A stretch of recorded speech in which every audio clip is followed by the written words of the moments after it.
দেখেন, প্রকৃত দেশপ্রেমিক যারা তারা কিন্তু কখনো স্বার্থ দেখে না, তারা কখনো দল দেখে না, তারা কোনো মত দেখে না, তা দেখে না। এই বঙ্গবন্ধু শেখ মুজিবুর রহমানের আদর্শ কিন্তু আমাদের সুমন ভাইয়ের, ব্যারিস্টার সুমন ভাইয়ের মধ্যে ছিল, আরও যারা সিনিয়র অনেকের মধ্যে ছিল, কিন্তু উনি একটু ব্যতিক্রম ছিলেন। উনি কখনোই দেশটাকে একা একজনের মনে করতেন না। উনি সবসময় বলতেন দেশ হচ্ছে মার মতো। মাকে আমরা যেমন সম্মান করি, মাকে যেমন গুছিয়ে রাখি, মার কোলে যেমন মাথা রেখে আমরা শান্তি পাই, উনি কিন্তু ঠিক এভাবে করে দেশটাকে দেখতেন। উনি কিন্তু সিলেটটাকে এমনভাবে গুছিয়ে এনেছিলেন এবং সিলেটের মানুষ সহ সারা বাংলাদেশকে উনি এমন ভালোবাসতেন।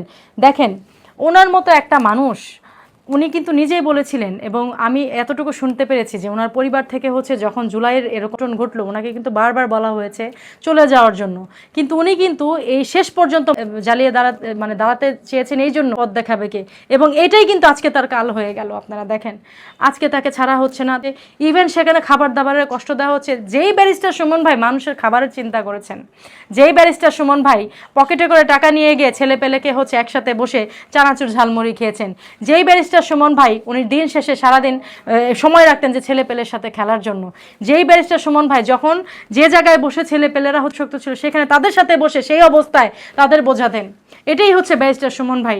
তো আমরা তার জন্য অবশ্যই দোয়া করি এবং তিনি ফিরবেন, তিনি সগৌরবে ফিরবেন, আমরা তাকে চাই।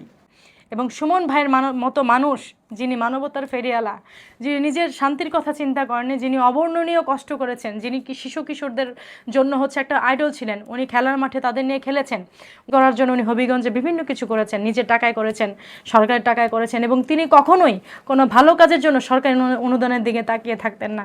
তো এরকম একটা মানুষকে আপনারা যেভাবে জেলের মধ্যে পুরে রেখেছেন, এবং বাঙালি হিসেবে যদি বলেন 100 বছরের শ্রেষ্ঠ বাঙালি আমাদের বঙ্গবন্ধু শেখ মুজিবুর রহমান, সেরকম কিন্তু আমাদের বর্তমান বাঙালির মধ্যে শ্রেষ্ঠ বাঙালির মধ্যে কিন্তু উনিও পড়েন।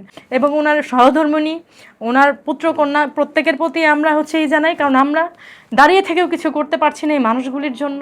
আজকে ব্যারিস্টার সুমন ভাই উনি যদি থাকতেন, এই ম্যাসাকার পরিস্থিতি এত কিছু হতে পারতো না, কারণ উনি একা দাঁড়িয়ে প্রতিবাদ করতেন, এটা আমার বিশ্বাস। এবং উনি প্রতিবাদ করবেন বলেই আপনারা তাকে যার নামে কোনো এলিগেশনস নেই, আমাদের সাকিব আল হাসান আরও যারা আছে যাদের নামে কোনো এলিগেশনস নাই, কোনো কিছু নাই, তাদের আপনারা জেলে করে দিয়েছেন, কারণ আপনারা জানেন তাদের এমন জনপ্রিয়তা, বাংলার মানুষ তাদের পেছনে ছুটবে।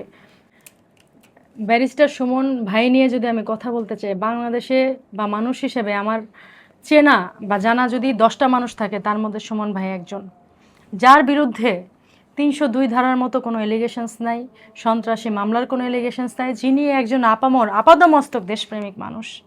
উনি যেখানে পড়াশোনা করেছেন দেশের বাইরে, একটা মানুষের যা লাগে, আপনার বৈষয়িক বলেন, জীবন গড়তে যা লাগে, টাকা পয়সা কোনো কিছুর অভাব ছিল না, কিন্তু উনি শুধু দেশকে ভালোবেসে এই বাংলাদেশে এসেছেন।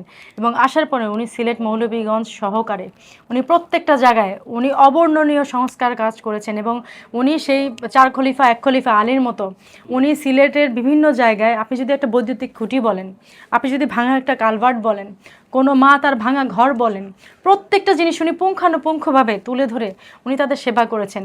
অনেক সময় রাতের আধারে মুখ বন্ধ করে উনি কাউকে পরিচয় দেন নাই যে উনি ব্যারিস্টার সুমন। সে ব্যারিস্টার সুমন ভাই, ওনাকে জুলাইয়ের পরে কিন্তু ব্যারিস্টার সুমন ভাই বলেছিল যে আজকে আমি যদি ওনাকে ওনাকে একটা অফার করা হয়েছিল যে উনি যদি জুলাইয়ের পক্ষে কথা বলে, তাহলে ওনাকে বাংলাদেশের একটা স্বরাষ্ট্রমন্ত্রী বা এই টাইপের একটা ভালো জায়গায় রাখা হবে। উনি কিন্তু মুখের উপরে বলে দিয়েছে যে আমার পক্ষে কখনোই সম্ভব না, কারণ আমি দেশপ্রেমিক। তো সে জায়গা থেকে সুমন ভাই কিন্তু উনি হয়তো আজ করতে পেরেছিলেন, উনি জুলাইয়ের পরে কিন্তু একটা কনফারেন্সে বলেছিলেন, এবং উনি একটু হবিগঞ্জের ভাষায় বলেছিলেন যে আপনারা সুমন যদি কখনো দেখেন যে সুমন নাই, বুঝবেন দেশপ্রেমিক হইয়া সুমন নাই। আপনারা কিন্তু ভাববেন না যে সুমন নিজেরে বেচা দিছে। এবং সুমন ভাই সবসময় একটা কথা বলতেন, এই দেশের জন্য যারা কাজ করে, জনগণের জন্য যারা কাজ করে, তারা সবচেয়ে অবাঞ্ছিত, তারা সবচেয়ে নিম্ন শ্রেণীর দেশের লোক মনে করে। তো আজকে সুমন ভাইয়ের সাথে তাই হলো। আপনি দেখেন, আপাদমস্তক এরকম একজন ব্যারিস্টার সুমন দেশে কিন্তু আর আসবে না। এরকম টাইপের দেশপ্রেমিক যারা, তারা কিন্তু আর আসে না, কালে ভদ্রের যুগে একটাই আসে। তো আজকে সুমন ভাইয়ের সাথে যা করা হলো, একের পর এক এলিগেশনস, একটা জামিনের পরে তাকে আবার সোনারিজ দেখে আবার, এগুলি গিয়ে সবচেয়ে কালো অধ্যায়।